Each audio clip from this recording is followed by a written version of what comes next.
40 से अधिक देशों में JN.1 का प्रसार भविष्य के लिए खतरनाक संकेत दे रहा है। ये वेरिएंट साल 2024 की शुरुआत वैश्विक स्तर पर कोरोना के बढ़ते खतरे के साथ हुई है। दुनिया भर में इन दिनों में एक वेरिएंट JN.1 के कारण संक्रमण के मामले बढ़ते हुए रिपोर्ट किए जा रहे हैं।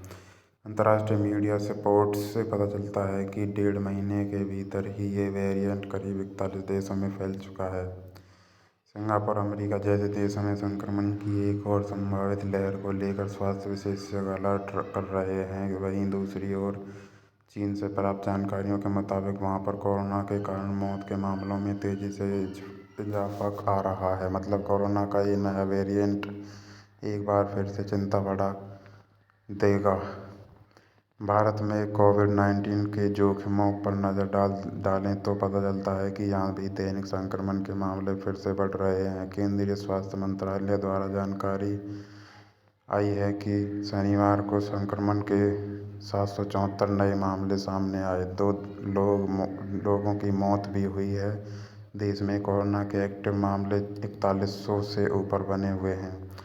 स्वास्थ्य विशेषज्ञ कहते हैं कि JN.1 सब वेरिएंट को हल्के में लेने की गलती नहीं की जानी चाहिए। ये भविष्य के लिए खतरनाक संदेश है। कैसे इसके ऊपर कोरोना पर अध्ययन कर रहे संशोधनकर्ता कहते हैं कि भले ही हम कोविड-19 के साथ अभ्यस्त हो गए हैं, परंतु वैक्सीनेशन और हर्ड इम्यूनिटी के चलते हुए वेरिएंट से संक्रमण और गंभीर रोगों का जोखिम अब काफ़ी कम हो गया है।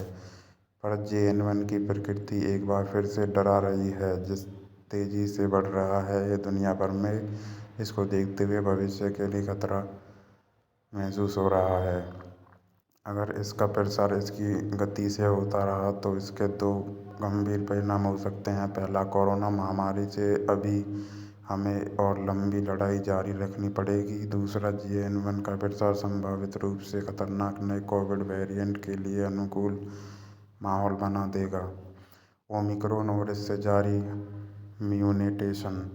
स्वास्थ्य विशेषज्ञ कहते हैं कि 2021 के अंत में कोरोना की घातक डेल्टा लहर के तुरंत बाद एक नया वेरिएंट सामने आया जो इतना अधिक था कि इसने कोरोना महामारी को ही बदल दिया। विश्व स्वास्थ्य संगठन द्वारा इसे ओमिक्रॉन नाम दिया गया। इसमें 30 से अधिक परिवर्तन थे जो इसे मूल वायरस से काफ़ी अलग करते हैं। पिछले 2 सालों से अधिक से ये वेरिएंट लगातार म्यूटेट हो रहा है। अब JN.1 के रूप में देखा जा रहा है। मीडिया रिपोर्ट्स में कैलिफोर्निया में स्क्रिप्स रिसर्च ट्रांसलेशन इंस्टीट्यूट के निदेशक और कोरोना वायरस पर लगातार शोध कर रहे वैज्ञानिक डॉक्टर एरिक टोपोल कहते हैं कि जनता को सचेत करने की ज़रूरत है कि ये एक गंभीर वेरिएंट है जो दुनिया भर में कोरोना लहर को बढ़ावा दे रहा है। भले ही इसके कारण अस्पतालों में भीड़ पहले की तुलना ज़्यादा नहीं है। मिनेसोटा विश्वविद्यालय में संक्रामक रोग अनुसंधान और नीति केंद्र के निदेशक डॉक्टर माइकल ओस्टरहोम कहते हैं कि जिस प्रकार JN.1 के कारण संक्रमण की रफ्तार बढ़ रही है, ये नए वेरिएंट के गंभीर विकास का प्रतिनिधित्व करता है और संकेत देता है कि कोरोना अभी खत्म नहीं हुआ है।